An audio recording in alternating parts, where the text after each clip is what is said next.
Hold on to your baskets or any other body part in 4, 3, 2, 1. The Nitty Gritty with your hosts, Marc Graue and Deb Munro.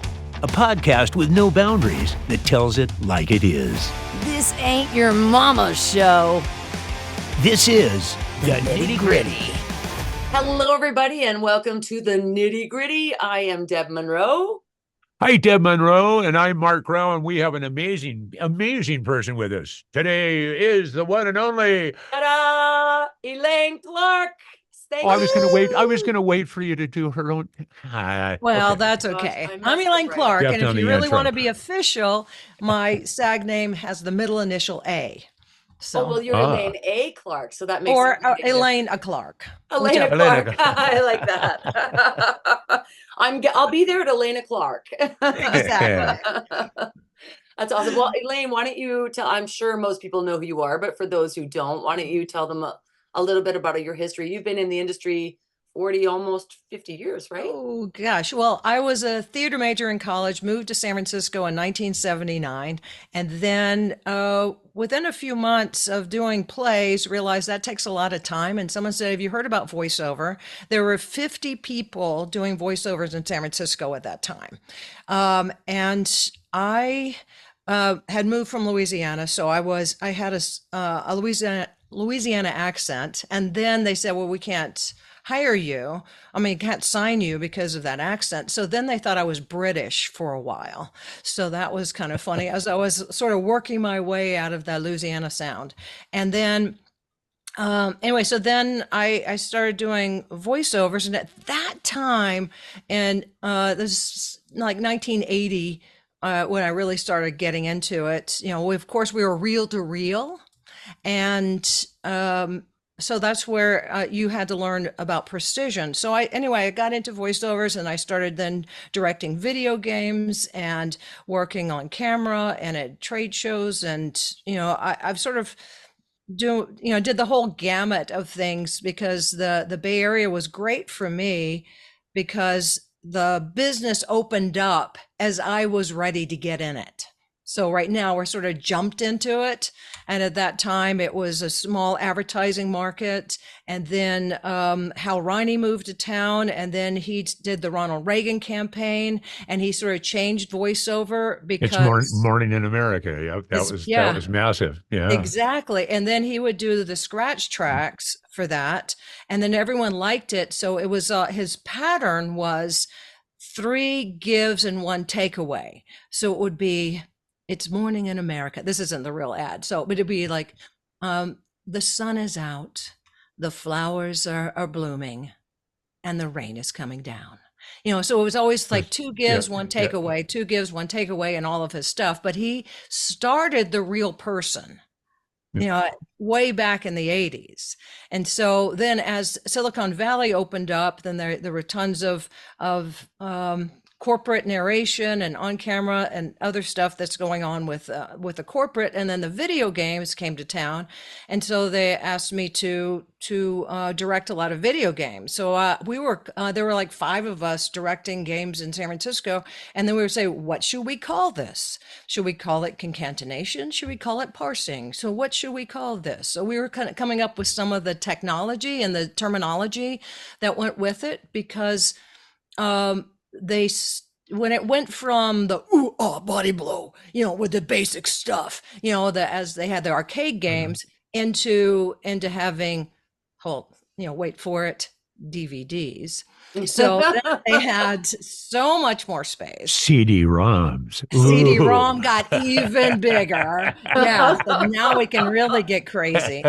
So they started realizing, well, they thought we need better actors. So they went to ACT and Berkeley Rep.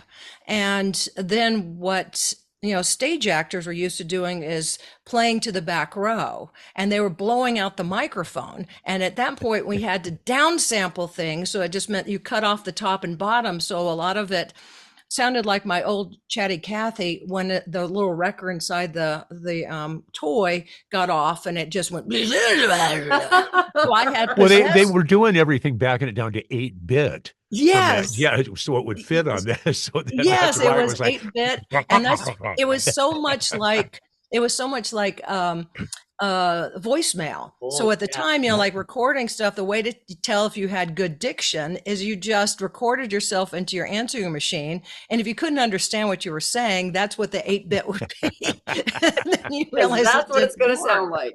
Yeah. Which Now was that's technology.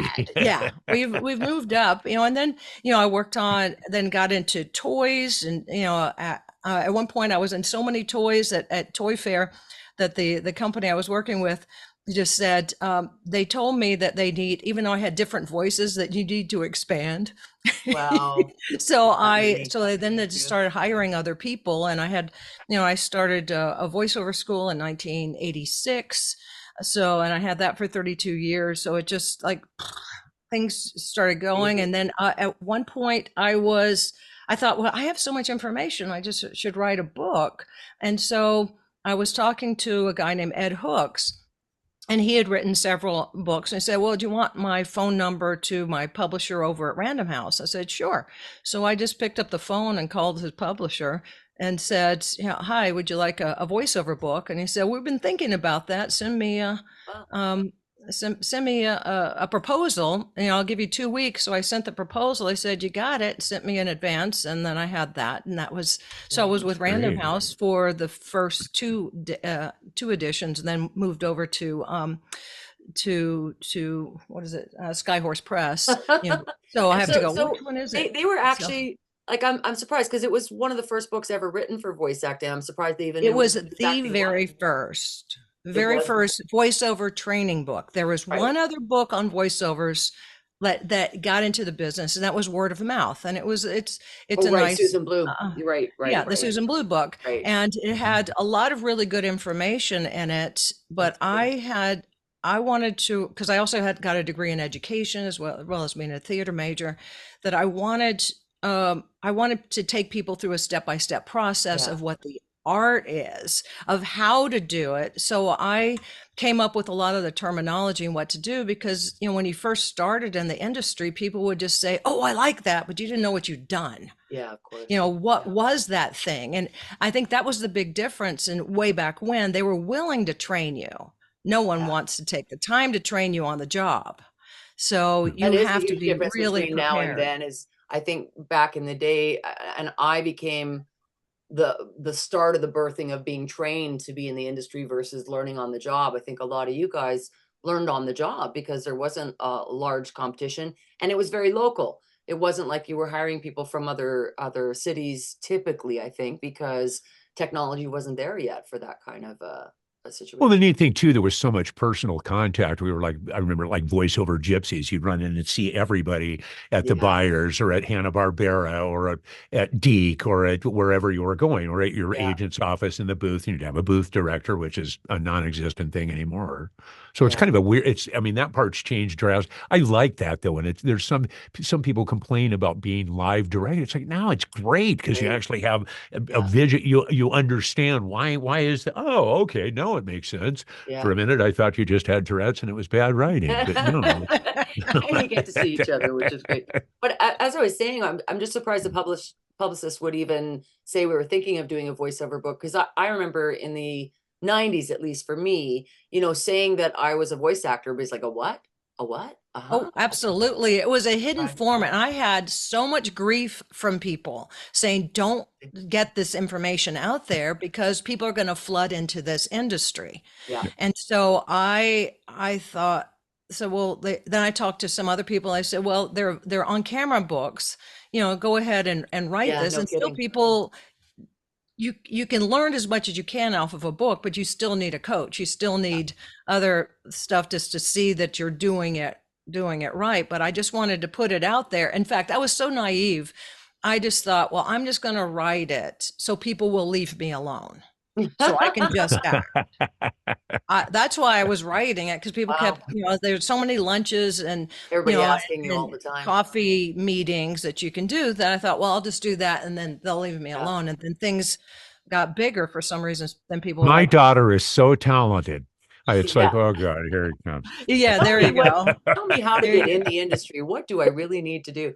And it's interesting how much it's grown from that. Like when I was training and looking at becoming a voice actor more full time, I couldn't find books. I was in Canada, and there just wasn't any books out here, and getting them shipped in or finding them was like work. It was really work. So I was always excited when I had to go to the States, because the first thing I would do is go to the bookstores and look for books, because I couldn't find anything on the industry to help us with. So, you know, you really started a Bible, as did Sue Blue, for what we all need and live by now. Now, of course, there's a million books out there, but not all the best See, books. I was really lucky in the fact that with the studio that was kind of backdoored in, because the people that would come in, I was in the position of directing, engineering, so you'd kind of learn what was going on, or a phone patch, or the client was in producing, directing, and you'd kind of understand, oh, okay. So it's kind of sticks to you, just like, oh, no, that makes sense. That's the beauty about being well-rounded, I think, in this industry, which I believe all three of us are. Just because we've worked behind scenes on, you know, probably on camera as well for you, Marc, I'm sure, doing everything from being the assistant to being the director to being the producer. And so it does give you that world experience that you can't really get from a book or from anything else you're doing. I was very blessed to be casting, because I got to hear what the director said behind your back.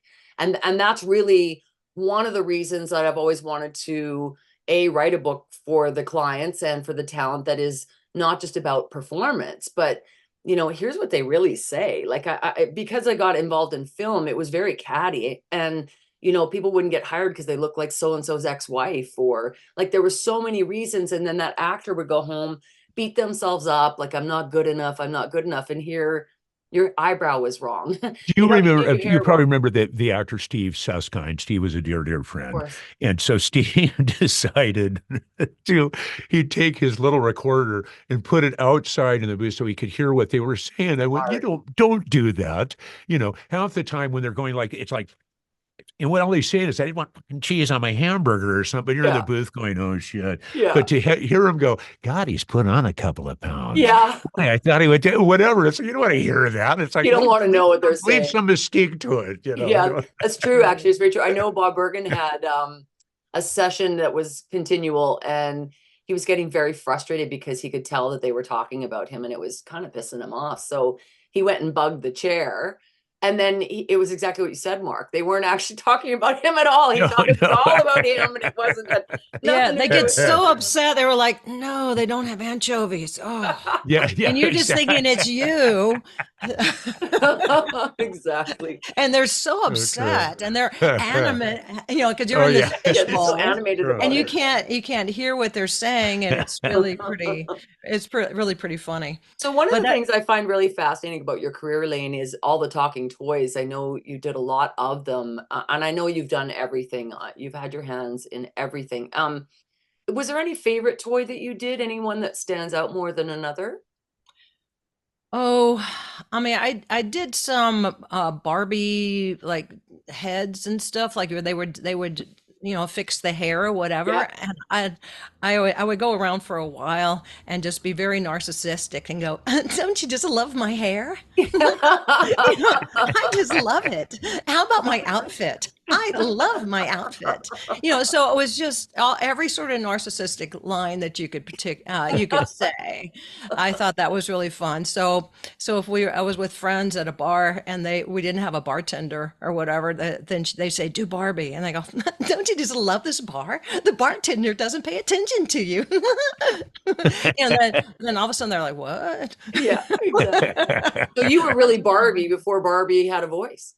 Yeah, but you know, it's still by the time they put it in that little tiny chip, it probably sounded like, you know, so it wasn't as advanced as it is now. But there was one, I have it behind me, that I directed that was and cast that was really funny. It's called the SBD 3000.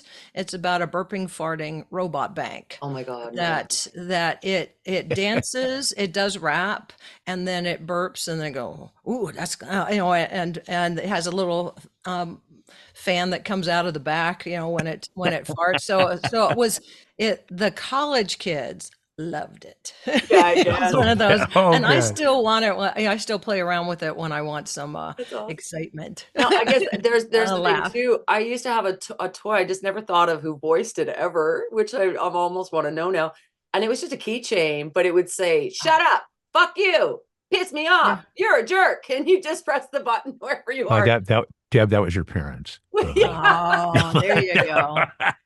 No, mine too.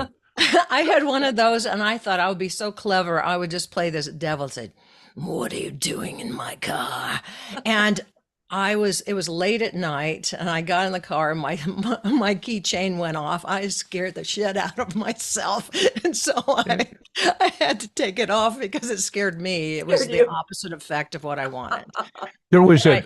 growing up on a lot at Channel 5, there was a comedian named Candy Candido, and he had the old Studebaker, what is it, the Avante that was, but he had a tape recorder in his car, the little mini tape recorder, and we thought it was so cool as kids because he'd drive up and he'd be at a walkway and he'd hit the thing and I would go, "Why don't you move your fat ass, lady?" Or something. And of course, she'd be looking around at his kids. We were like, of course, my mom's like, "You're not going in his car," we thought it was great. Yeah. Oh, that's awesome. Remember Bob Pappenberg? Bob did Furby when Furby was the hot Oh, yeah, right. yeah. hot toy. Yeah. Right. Yeah, the talking toy thing. Now, that's the thing too. So you have a lot of the talking toys you did. Do you have a collection of some of them? I have some, but it's one of those things that when you do jobs, and at least in the old days, you just assumed there was going to be another one, so you didn't pay attention. The trouble with toys is that they usually only have a 6-month shelf life. Yeah. So they try to come out before Christmas, get it real a little excitement, and then they have another version, which maybe is a male version or whatever. Oh, but I also when Leapfrog came to town, I cast a lot of the jobs for Leap Awesome. and some of the other ones. So that was really fun. So then they had already saturated the market with those, and they had to get the baby Leap. You had to get the smaller, the younger versions. Right. So that was So directing kind of just happened upon you, right? Because there wasn't a lot of people doing it, or how did that happen? Yeah, I think because first of all, sort of going back in time. I mean, I took directing classes in college, and I directed some plays, and I was in them and did learn lighting design and how to run a theater and a whole bunch of other stuff. But it was I I had let's see, I say control issues, and like for me to perform well, I needed to know what everyone else was doing. So I would intern at a casting director's office for several months. I started out in radio sales, so I understood about how to sell and how to do the advertising, the behind the scenes, and how the different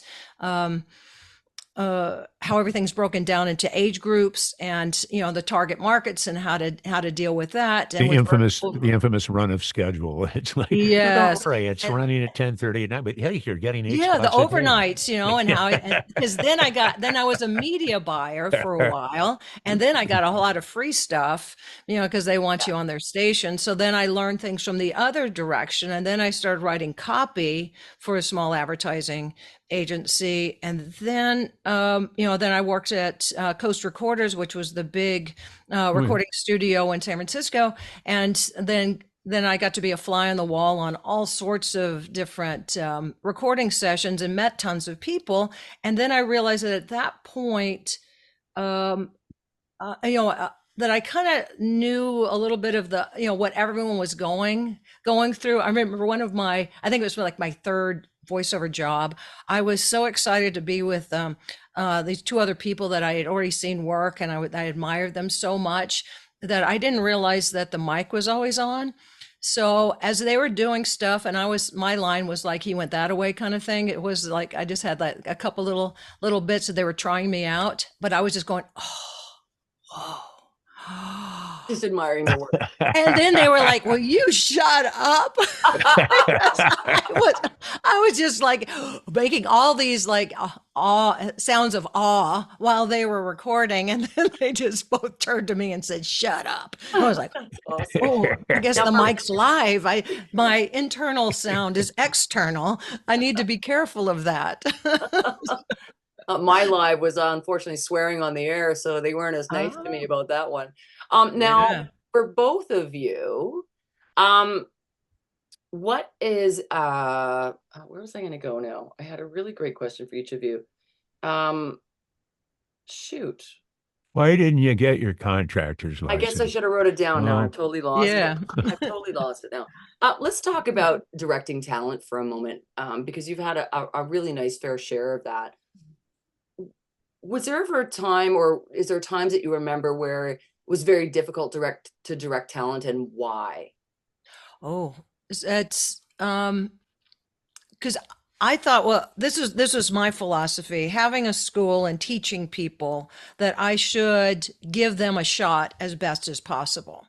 And so I created a system where I learned what like every different muscle movement would do to the voice, like little tiny things. If it's just the flick of a finger, what will that do to give us that thing that they can talk about in esoteric words, like the client. We just want it to be like a spring day when with a light mist, and a rainbow. You're like, A okay, lovely direction, yes. yeah. and So let me see how I can that's do back to the that. other side of the glass where they're going. What? Yeah, exactly. When they're doing the mime. Yeah. So so I had to then figure out what did that mean and how does that that Hmm. work? So So just interpreting I clients would is a job in just itself. well, because I would also engineer, so that's where Ah, not nearly as well as Mark, but still I would engineer sessions, and sometimes they just knew me as an engineer, sometimes they knew me as the director, sometimes as the talent, and just keeping all of those roles separate. So I didn't try to interfere in each one, or if I'm casting, so they just saw most people just saw me in one job, but if I was with a client and they couldn't direct because they were giving this direction that no actor could take, that I would go, do you mind if I just say something? They were like, sure, because they knew that they were in a bind. And then yeah, I would just go, just shrug your shoulder when you say that phrase. And then they go, that's it, you right. know, It's, or, but what I try to do in the beginning is find out what the key is that opens up their world. So is if they're coming from a tech world, is it about coding and do they understand that terminology? Or are they from a musician's world where you can talk in terms of beats and rhythm and Right. musicality? Or are they coming from a you know, different sort of world? I try to figure out what would be the language that they understand. Hmm. And I learned the language thing is really crucial. I was recording something, and I used to do a lot of promos for the ABC station, and they and at one time they were just saying, make it more provocative, and I go, more provocative, and they no, more provocative, more provocative, and Yeah. they said, more provocative, more provocative, and they said, no, like you're going to hit someone. So I went, oh, Well, that makes well, all the that's sense. completely different than my take on the world, but it was a guy who was giving the direction. And usually I Right. realize that with women, we put sexually provocative, that other, description about it in front Yeah, of I it. So wouldn't he thought. didn't know why I was going this other direction and he was going crazy. And when he finally said, this is it. So I realized that terminology, words mean different things to different Yeah. people.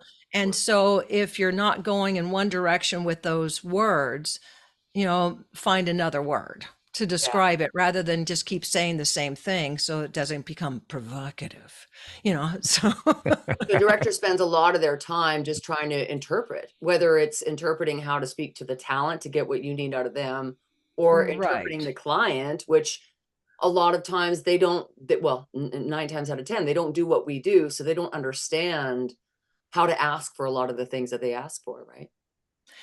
Yeah, they're excited with whoever they cast. They think you're great. And occasionally you'll get someone who will then say, I know this is a stretch, but you've got it in you.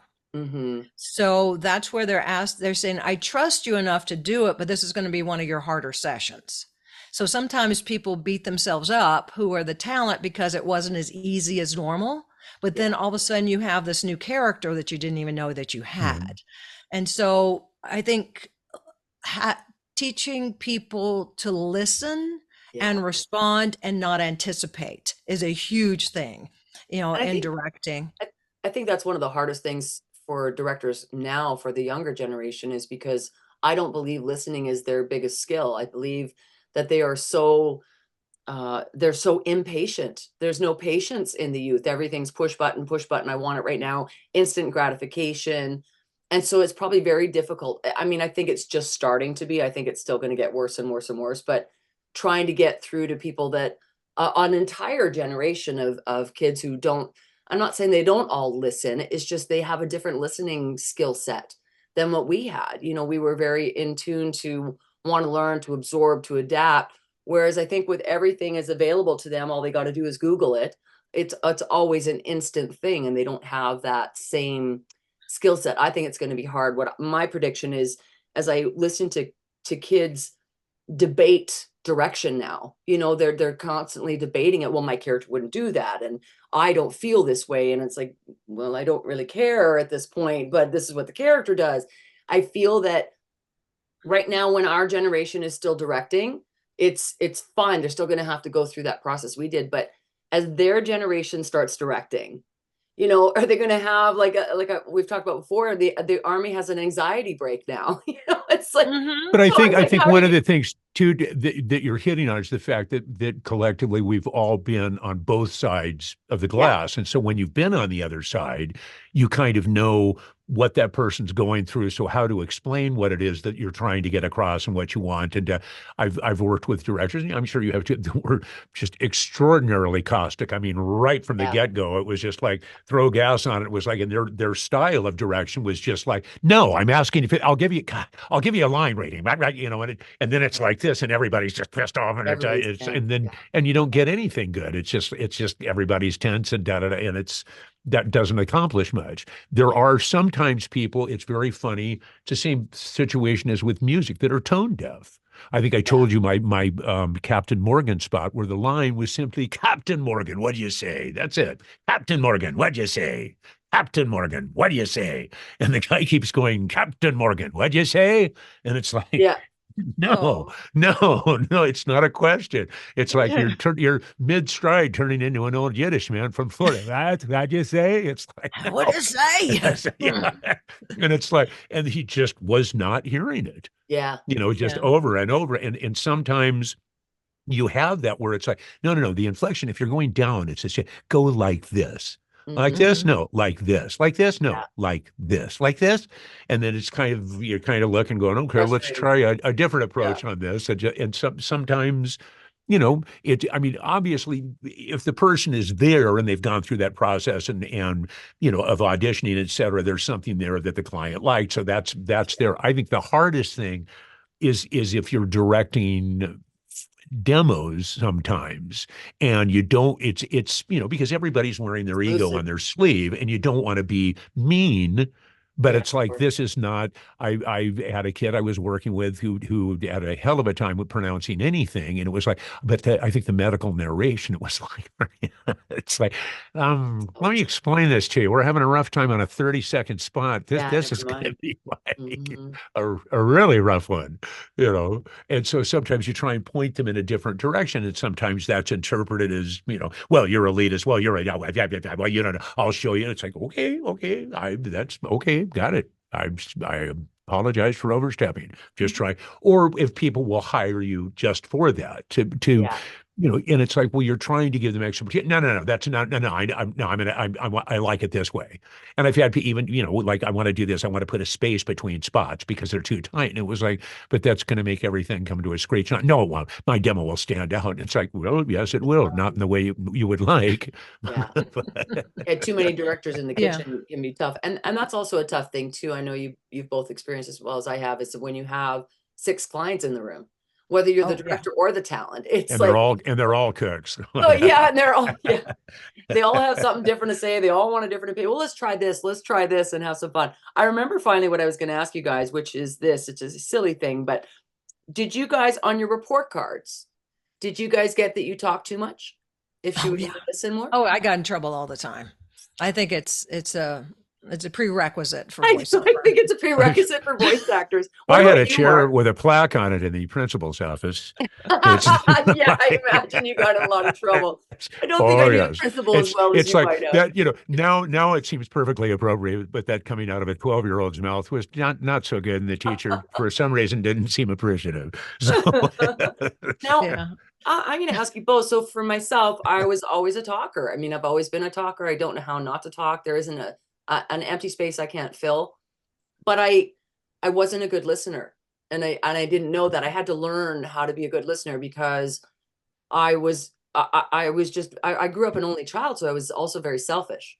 So I only knew my world. I didn't know what it was like to share. I didn't know what it was like to not listen, I guess. And I was also not a big rule follower. I was a runaway. I didn't want to follow the rules. And at school, I guess I was okay, but I was more interested in being friends than I was interested in school at the time. And I had to learn through a bad marriage, through counseling, through just caring enough to recognize I wasn't getting the results I was looking for, to be a better listener. And I had gone through, in my first experiences in animation, especially, I was already casting and directing. So for me, it was very difficult to remove my foot of being able to help out a talent, like you were saying, Elaine, like just, if I could just get them to do this, the director wasn't getting through. Oh, I'll help you. Here, just do this. And I didn't realize how much I was overstepping, not knowing my place. So it took me a long time to learn to be a listener. Do you guys think you were always listeners? I know you're both very absorbed in animation and characters, and for me, that takes a lot of good listening skills because you really got to be hearing all those nuances and stuff. What do you guys think? Marc, do you think you probably weren't a great listener? Well, because no, the hard thing was because I went into radio. That's kind of what I did initially. And, obviously, I mean, 2 seconds of dead air is death. So you're blah, blah, blah, blah, blah, blah, blah, blah, constantly. Yeah, exactly. And I always laugh telling people I can cold read absolutely perfectly. Don't ask me what I said because I have no idea. Yeah. It's like, but it'll sound fine. I think sometimes, yeah, I think you pick that up though. And again, it was a little different for me, again, being in the studio and seeing what was going on and how that was interpreted and stuff. It was easier. I've been in a few animation sessions where you have the one person collectively, like let's say you've got 6 actors and they're all that's not getting it. And that can get things a little tense because everybody's kind of like, you can just tell by the looks people are giving each other, like, Yeah. like, okay, and it's just not quite, you could, Might not say it, but they're saying it in other ways. Yeah, and that's that normal pause, that's an 8 frame where so you're not stepping on each other's lines, obviously, so they can always possibly fix that later and bring someone in to nail it. But they're not going to say that during a session. Yeah. So it's, you have both. But there's nothing better than when a session just goes seamlessly and it's better than what the client thought it was going to be. And everybody walks out and they're happy and there's hugs and it's wonderful and they're going to be calling you back for more stuff. And it's great. That's a good thing. But the listening portion, sure. I always tell people, for me, if I got a script for when doing like an animated series, I wouldn't look at it, and not from a standpoint like, "Ooh, you're Mr." But I was trying to keep it because otherwise I'd go through it and go, and then that's great. Don't do the laugh. What do you mean? Don't do Don't you know what that laugh brings to this guy? Yeah, exactly. And brain keeps anything. Yeah, well, my brain keeps going. But no, that laugh worked great, and it was like no. So just keep that palette just completely open to anything interpretation wise and like, okay, great. So you're not fighting your own brain. That's the one thing I like about the voice acting side versus the film is you don't have to memorize. And so you can be more spontaneous in it because when you memorize, you also memorize direction. And you might be memorizing completely wrong direction that the client doesn't want or the director isn't looking for. I remember in a world I went through meticulously and memorized all my lines. I had that shit down. I was like, yes, I've got this. And then realized, shit, I didn't memorize anybody else's lines. I don't know when I'm supposed to You talk. don't know when. Yes. That's, Well, I think that's most actors when they start. So for those of you that are more in the newer phases, is we don't involve and realize there's more people in the copy than just you, because I know I did the same thing. I would memorize my lines or focus on my lines. And we would do classes where we do line reads and we'd figure we've got it all figured out. We did monologue. We were great. Now we're going to do 2-person. And then I loved it. This director I had from LA, Tom Logan, he'd come up to the TV. And so it'd be a 2-person dialogue. He'd come up to the TV and he'd go, hello, hello, is anybody listening? And he'd show you how you're focused on your lines while the other person's saying their lines. They're not listening. They're not reacting to each other. And so again, listening becomes a big part of that as well. How about you, Elaine? You seem like a listener a bit for me. well, I am a listener right now, but first of all, you just mentioned Tom Logan. He's from Shreveport, so I took nice. classes with him in San Francisco when I moved out. It was just like Nice. old home week. It was really fun. There's another story when we're not recording that I'll tell you about Tom. That's really A lot of Tom it's a stories, little for sure. it's a little risque. But anyway, Wait a minute. I'm putting a credit card in right now. But I would say, well, I'm a type A personality trying to be a B minus. So I remember exactly when I learned to listen, because I was anticipating what was going to happen so much I wasn't able to take in the information that was given. But this is also where going in and doing learning casting and engineering and directing and all the other stuff. So then when I got all those pieces together, and I would watch other people just sort of push, to get their agenda across and not listen to what the director was, I then would just sit on the stool, and just wait for my turn. And then when it was time, I was fresh. Rather than pre-planning what I was going to do, just like when Marc was saying, you want it, if you're going to kill it, you're like, I'm going to tear it up and it's going to be so fantastic. So as soon as I just quit trying to anticipate what they're going to say, I was more of a sponge to receive it and then deliver the information. Otherwise, you're just Teflon. Direction wise, though, what do you do if you have somebody who's genuinely not getting it? I mean, you've tried every possible avenue and kind of this way and that, and it's still not happening. And you can tell the client's being, but whether they're on the phone or in the room, kind of thing. It's like, how do you handle that? Well, the trick that I learned a long time ago is, do you need to go to the bathroom, or you like some water? And then ask them to leave, because there's that little moment when you leave that you're not in the hot seat, that you're then decompressing, you're nice. Figuring it out, and often taking blame. So sometimes then, in order for them to perform, they're going to go, you're giving me this direction, that's why I can't do it. I go, yeah, that's why.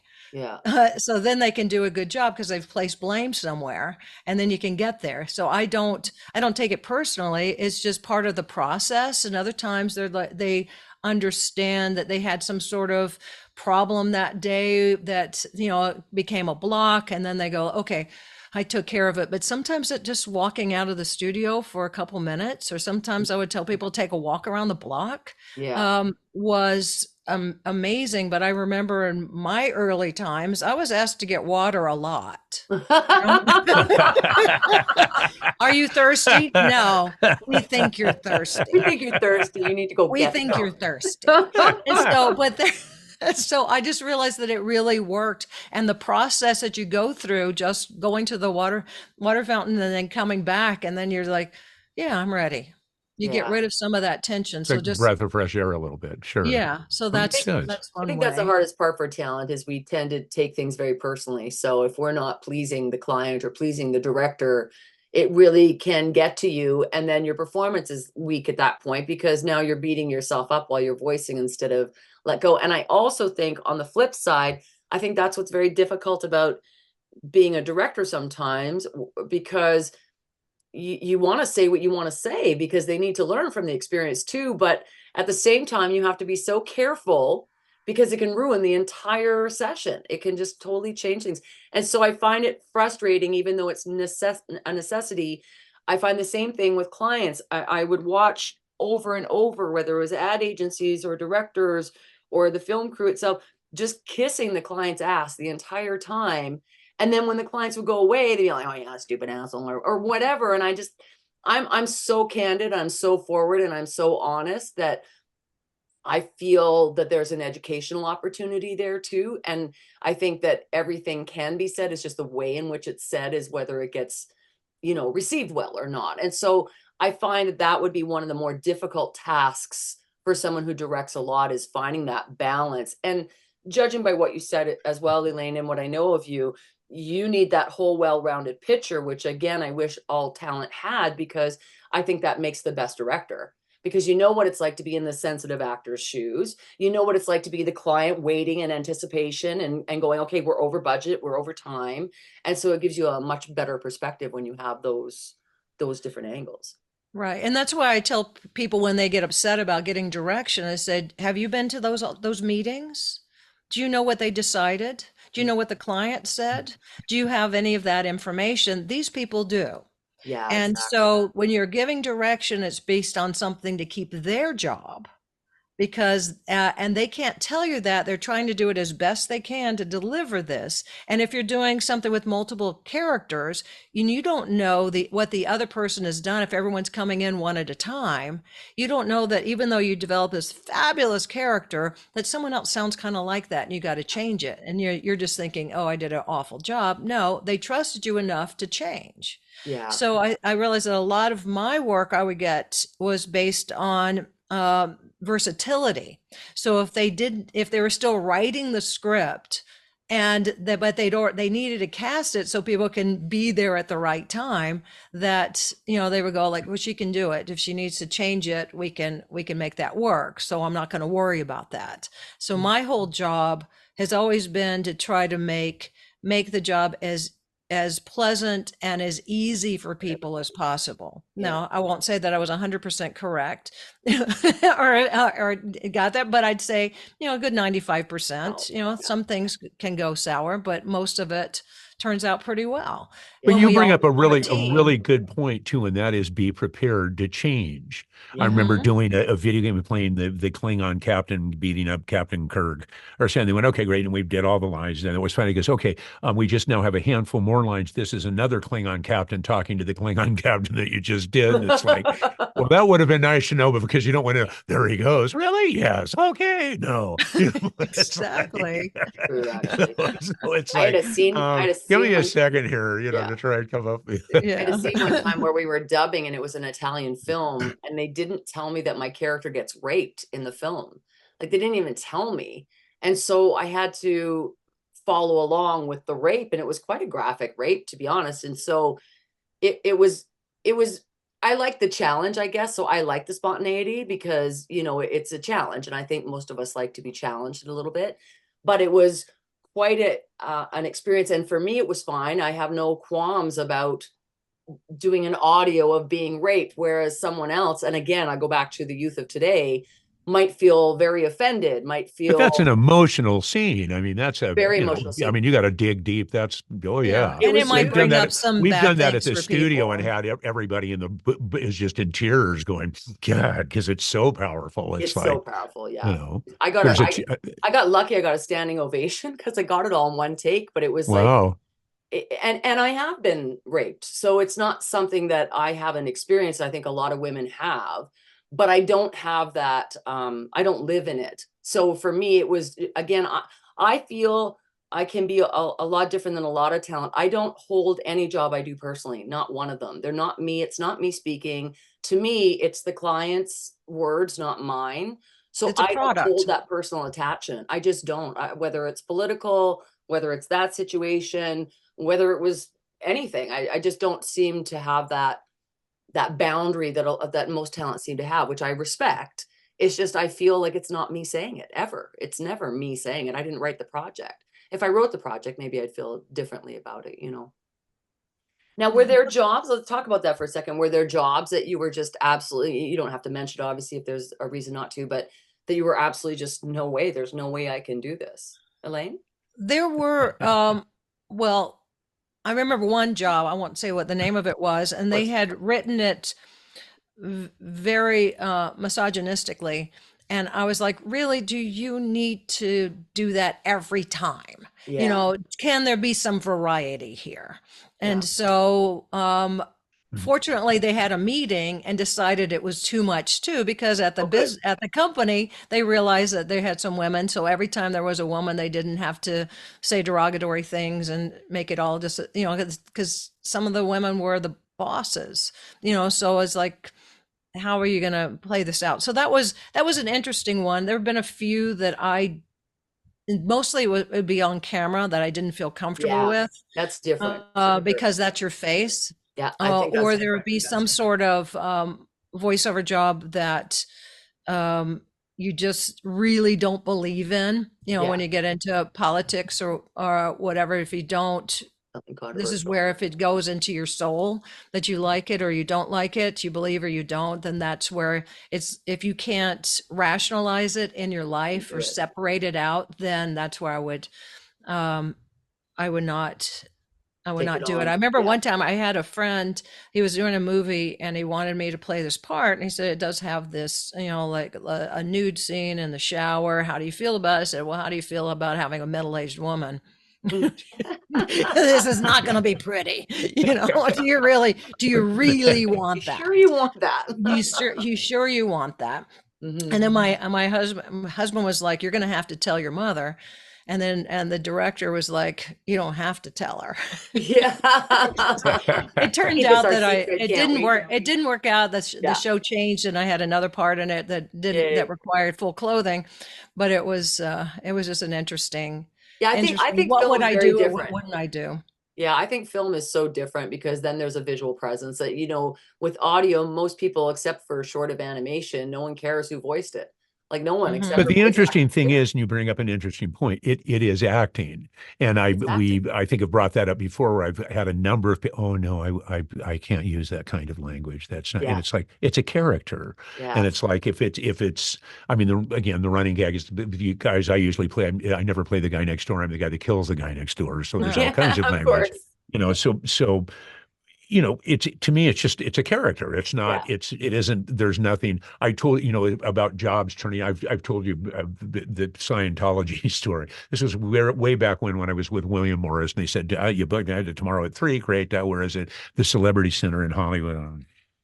Okay. And now Percy was like, I don't want to be the voice of Dianetics. And I'm amping all night. And I go, and it was a weird thing. And you know, Yeah. in my infinite wisdom, all I could think of was butcher this or you're going to, so Yeah, it's like, it's going to could be you you. just billboard, you know, just Dianet. I was like, Dianetics, you know, and they're looking at me like, the hell is wrong with them? And it was probably the only session I've ever loved that went, yes, I didn't book it, you know? Yeah, well, that's what I have self-sabotage on a couple things that I as I got into it and going, ooh, I don't want to be part of this. Yeah. And I just would do a good enough job to not embarrass myself, Yeah. but not good enough to book the job. They're not going to bring me back. And then here. I was just going, they usually be on a Friday and you had to wait till Monday, whether you got booked or not. And we're like, please don't book me. Please don't book me. Please.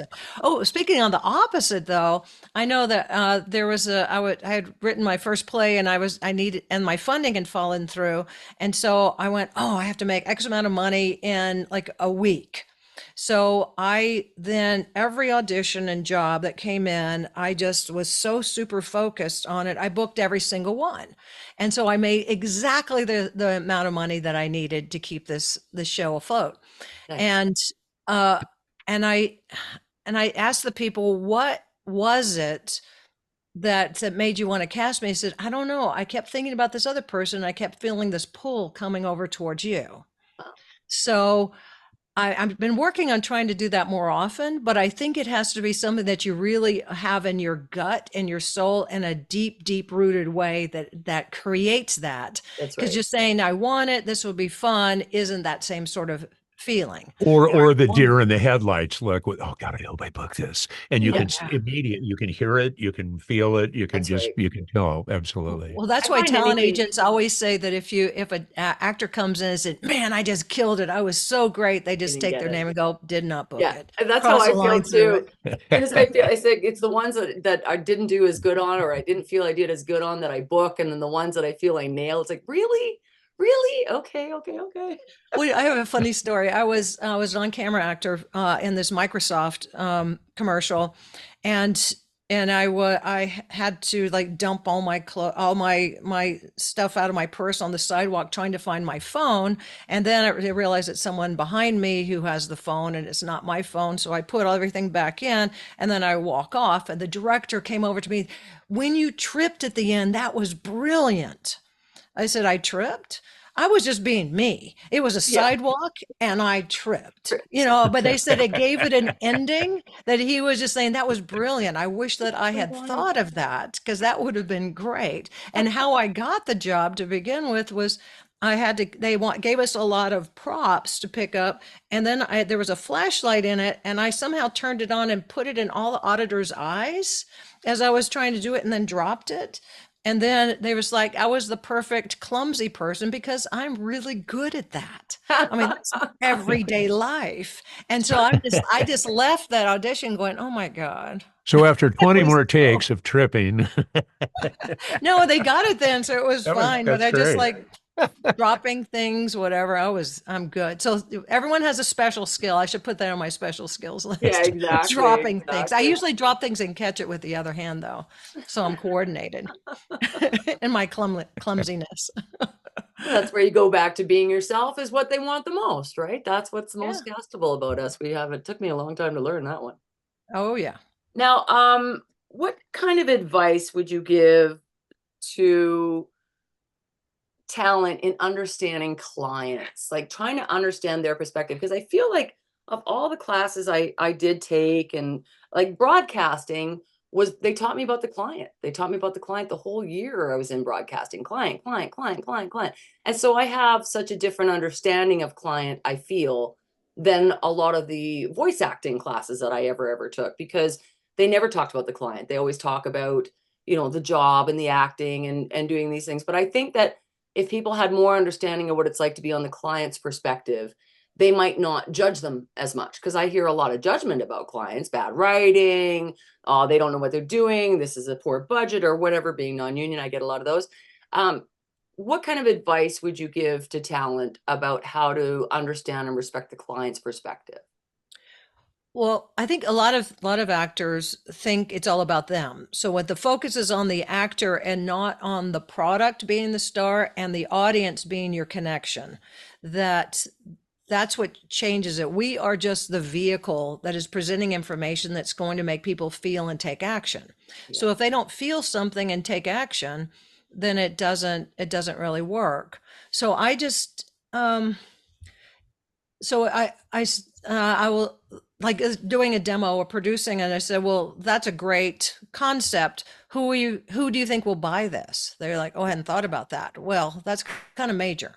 Yeah. Because, also being a media buyer and then in advertising and so it's all this stuff. These are the things that they're choosing based on all this background information. So it's, and if your voice goes up and down, it sounds pretty and whatever, but it's not making the people who are hearing it or seeing it want to do something with it, it is not successful. And I learned a long time ago, if someone said, hey, I heard you in that commercial, oh, I can't remember what it was for, that I watched everyone just go white. They just went, oh my God, you can't remember. I failed. Yeah, exactly. Our job is to make them remember it. That's why they say that client's name like 5 times. Yeah. So there's a rule of you have to say it at least 3 times to remember it. 5 times is better. 15 times amazing.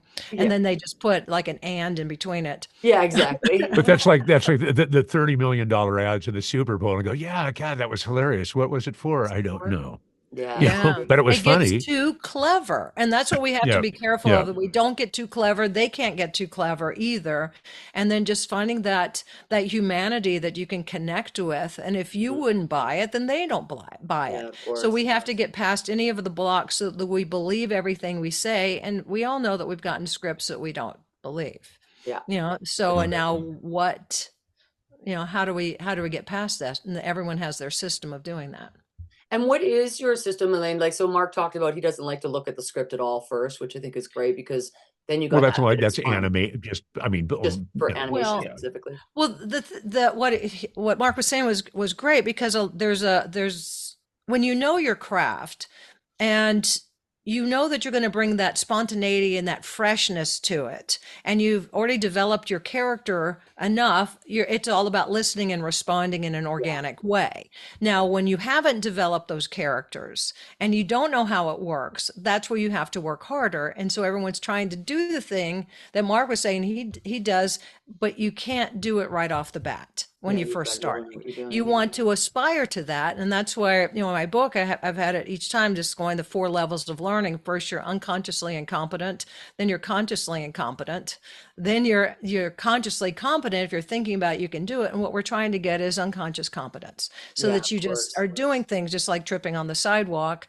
You know, it just did that for me without me thinking about it, and it worked. So I guess that's a hard part for a lot of us is because, like, I know I get this direction sometimes. I know too much. And yeah. so then we will show that in our performance. If we know too much, you're too clever versus, again, losing that spontaneity of just discovering information. Well, and this is something else also I remember with working with an actor in my early years of doing voiceover. They were like, you know, your beginning and middles are good, but your endings aren't working. I was like, excuse me. You know, I think my endings are fabulous. Yeah. But I realized that I wasn't sending it off to the world to have them take action. So you have the setup, body, and resolve, and you got to know that the arc of that story and what your reason is and where you are in it and what your purpose is. So I think I work on, you know, what is defining your role? Why did they write the script this way? Right. What are they expecting from you?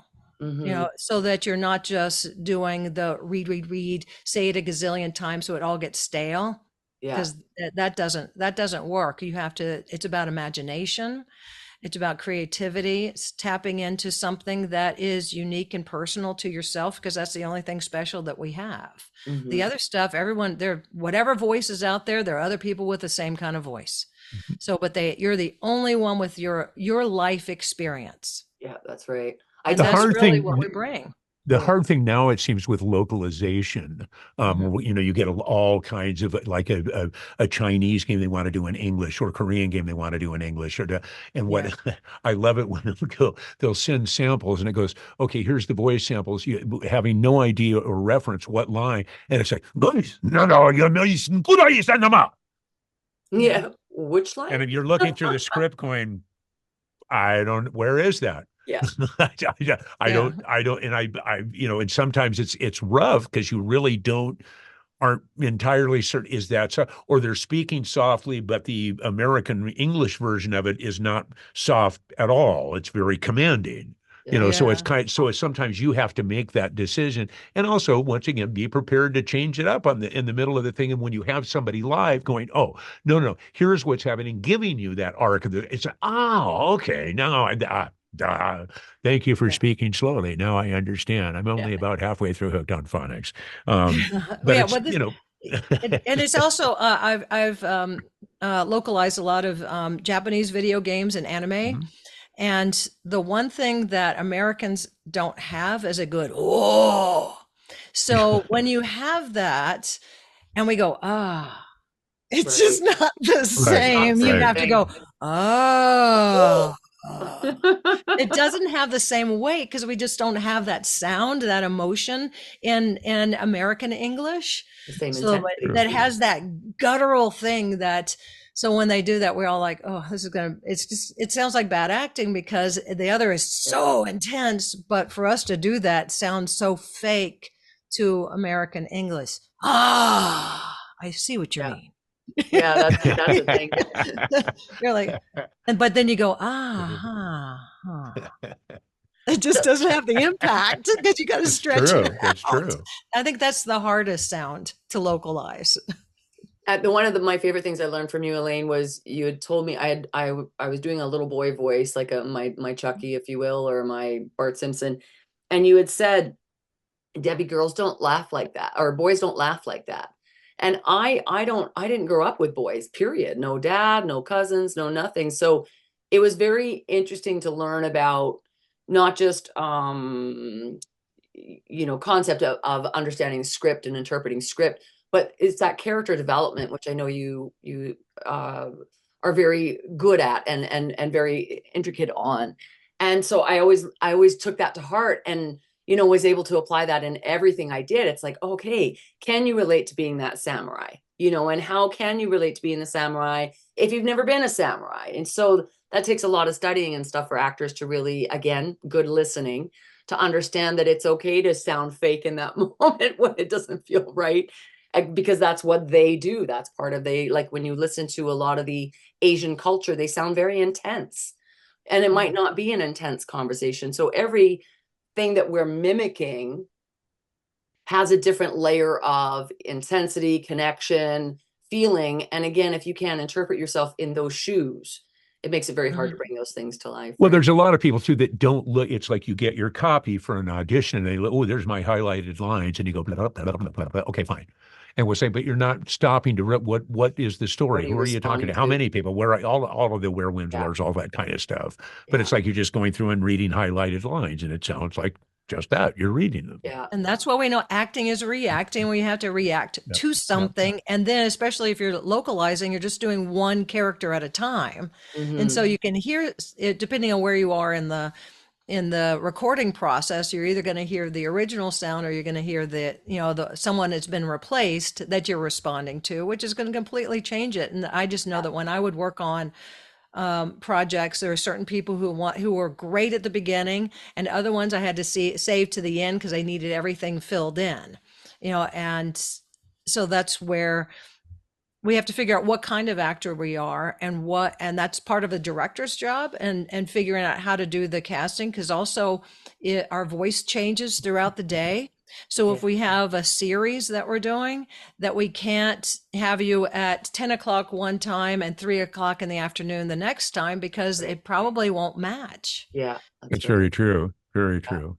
So much to consider. Now, what would you advise to, let's talk about just ad-libbing for a minute, because ad-libbing is such a controversial thing right now.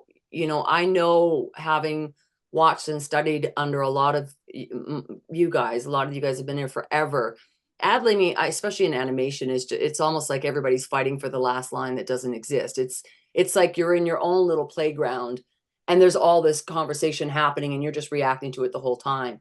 And now we're hearing, no, we shouldn't ad-lib. We shouldn't ad-lib. Now, I believe in teaching embellishment versus full-on ad-lib, and I think a lot of the reasons is because a lot of talent are getting so clever that they're basically putting down the writer, because they're ad-libbing more than they're actually following the copy. And I believe our gift is to be able to follow that copy and make it our own in some capacity.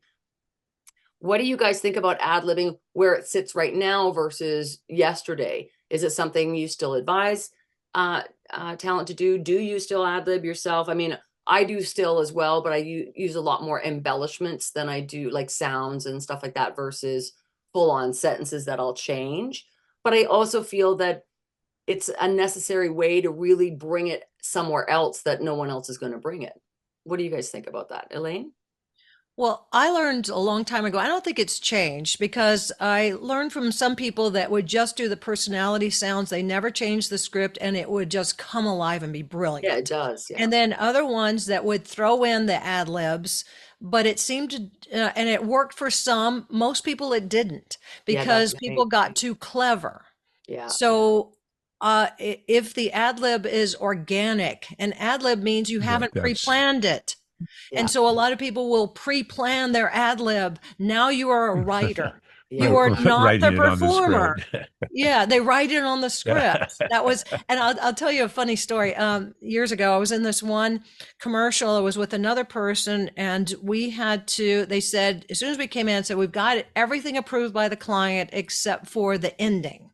We're not sure exactly how to end it, so we're going to just improvise it. Now, this client was going during the course of time during this hour session. They were in their office, got in a convertible with the top down, then went through as they were listening to the different iterations of what we had. Then they went through the screening to go through in the airport, checking their luggage. Walked over. I could hear them in their chair, with please everything, put your tray tables away and in the upright position, all that other stuff, and until he finally agreed. But what we had done is we came up with brilliant ad libs at the end. And finally I ran out of ad libs and I giggled, and he went, "That's it." That's the one. Yeah. Just an actual reaction. Yeah, So very good it was advice. that's also what I learned, especially as a female. So when in doubt, usually gets the job. And that must have been very interesting for you as well. And I do want to talk to you about ad-libbing as well, Marc, but being a female in the industry for so long and being in an authoritarian position, you must have gone through some struggles that way as well as a female. Well, funny you mentioned that. Oh, sorry. Okay, sorry. You're always going through struggles as a female, Yeah, Marc. sorry. We know that. Yeah, well, well. It's the queen in you. There it is again, coming back to bite you somewhere. Did you find it wasn't a big deal, or was it a big deal? Did you have a lot of boys clubs to get through? Elaine. Oh, did I have to go through a lot? Well, this is, I thought you were still talking to Marc. So I have always thought of myself more as with male energy. So part of that is my dad went to West Point. I was an Army brat, and my sister and brother and I all kind of had that sort of military, energy about us. Yeah. So, and I'm one of the rare people when people, it says we're not sure whether it's a male or female for the part. I go, oh, I'm going to book it. Yeah. Because I sort of split the difference somehow. I have the female voice, but with that authoritarian sort of sound. But what I have to do is sort of, just play the role that when I'm the actor, I'm the entertainer in a way. So I'm just listening, I'm responding, I'm doing what they want to do. And I don't tell jokes. I don't tell anything until I know that we're in a good place. Because I've been in many studios. So this person will come in and they're just yucking it up and telling stuff. And it comes time to perform, they got nothing left. Yeah. So I'm always afraid of that. I'm always afraid of that happening to me. So I want to make sure that we're happy first before I can start adding some funny moments. Right. So I think that's where the authoritarian, comes in, way of doing it is just like, I think I like to be a team player. Yeah. So that's also. Yeah, I see that in you. I see a strong woman, but I also see a very kind, nurturing person. So you have that nice balance of the two areas. Now, Marc, let's go back to the ad-libbing for a second. What do you think about ad-libbing in today's time? I think honestly, it depends on what it is. If it's like man-woman kind of thing, a little battle of the sexes, husband-wife, boy, girlfriend, and it's kind of patter back and forth if it's natural. But like Elaine was saying, the problem with ad libs is that then you do 2-3 takes and the guy's doing exactly the same ad lib on every single. So it's not an ad lib, you're just adding something. Anymore. Yeah, that's right. And an ad lib is not, gee, I was thinking, gosh, wow, that's not an ad lib. That's you're just adding a word. So if it relates and is organic to whatever it is you're speaking about, I think also personal perspective, if we're listening to your thoughts, like it's that kind of a spot, like you're thinking, I wonder what that's like, then sure, then that's because it makes it natural and makes it yours. Yeah. But obviously there's certain spots that are very specific, like you're not going to ad lib on a tag.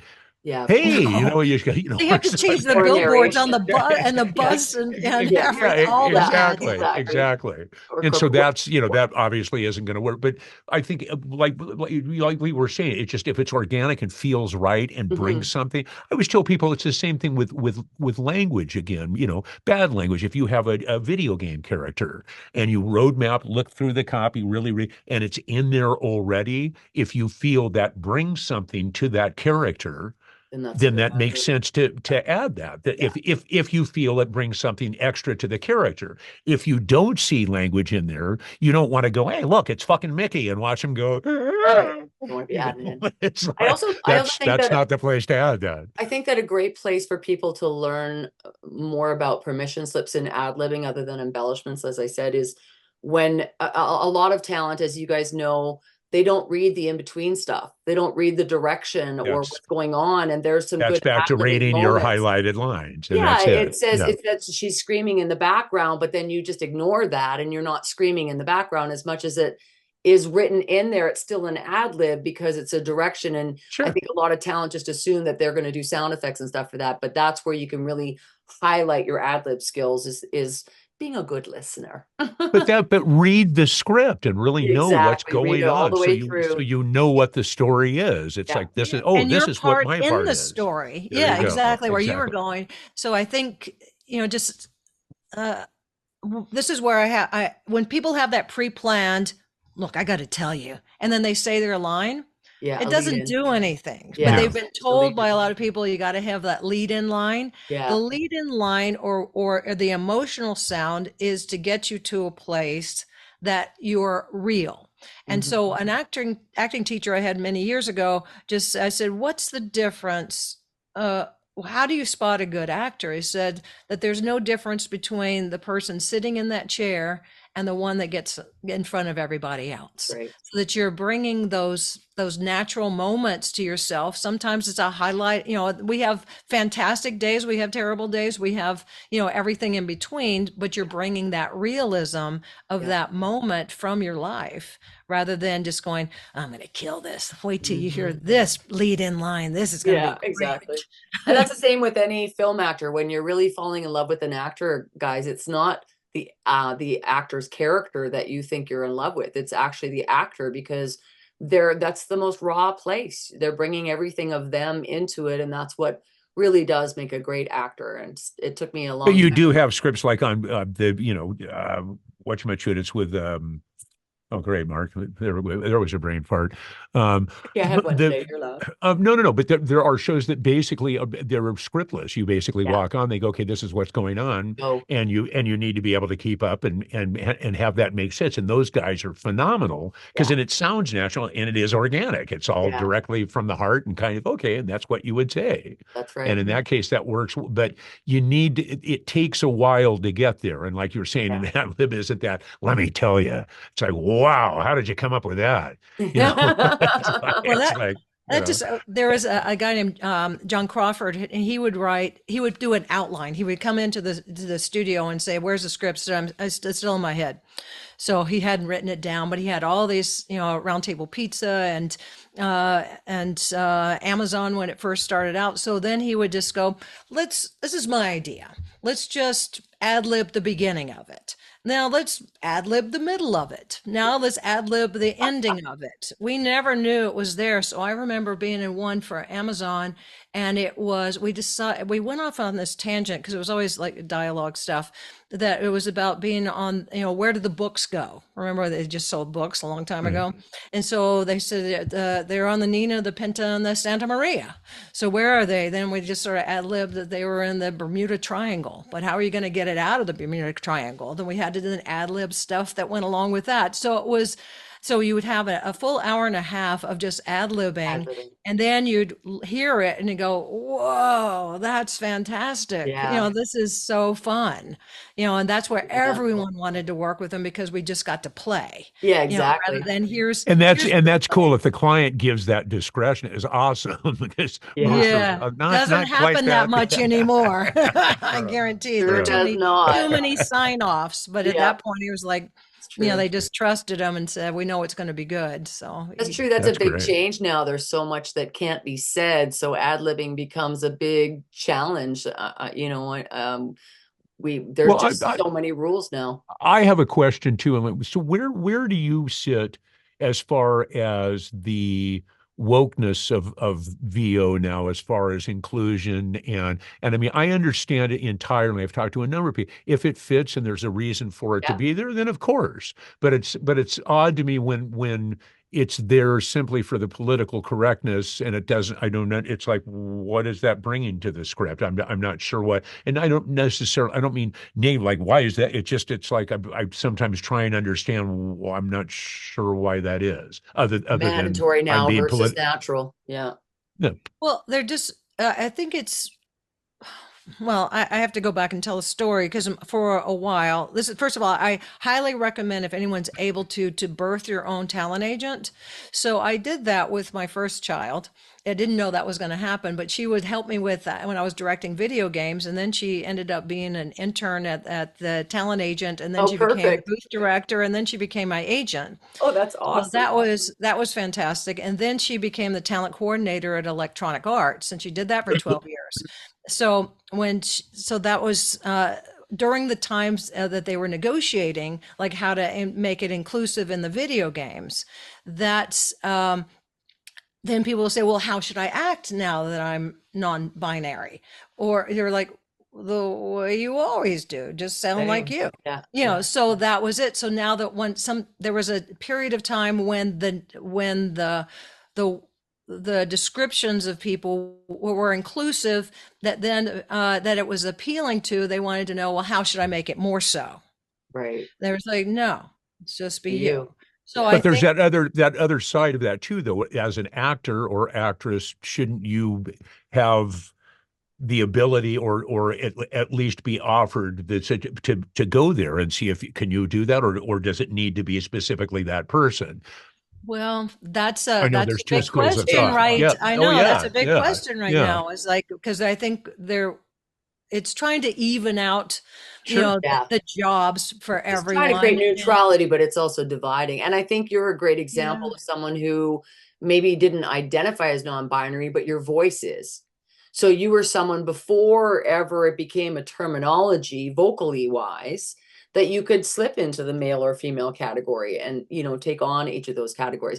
I think where we're at, we talk about a lot, is just now it's becoming a percentage versus the right person for the job, and that's got to be very disheartening for all of us to watch, because that's a big change. And we had said before, which you wouldn't be privy to, Elaine, but I think back in the day there wasn't a lot, like there wasn't a lot of East Indians voice acting. You couldn't choose an East Indian because there wasn't enough to draw from. Had there been enough to draw from, I don't think we would have ever been in this situation, because I think clients always wanted an authentic accent or an authentic whatever.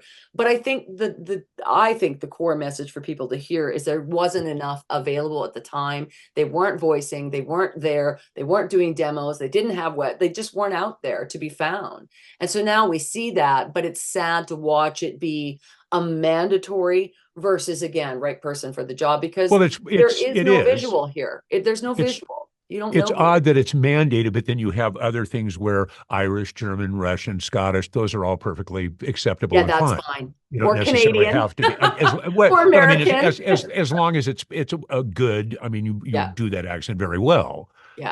and so that Well, doesn't seem to be as much mhm. conflict there as others as far as sexual awareness or Yeah, however you gender identify. awareness. Well, Yeah. I had to, Yeah. this is kind of funny in a weird way, but some years ago, I was teaching a character class, and this one person was, everyone had they knew that they were taking a character class. Here are the different dialects that you're going to do. And then it came time to perform this. This person couldn't really do that dialect. So then they decided to sue me in small claims court for forcing them to do an accent in a Mm. Oh character class. And God. so I had to go to small claims court with some of the other people in class. And I was like, Your Honor, may I step forward? Yes, you may. Meryl Streep has played multiple characters with different voices. Blah blah blah. I went off on my little. I thought, well, this is my time Good for you. to shine. And so, well, here's the description of the class. Here's Yeah. what the person signed up for. Did they take? They asked the other one, did you take the full course that weekend? Yes. You took the whole thing? Yes. Did you ever complain? No.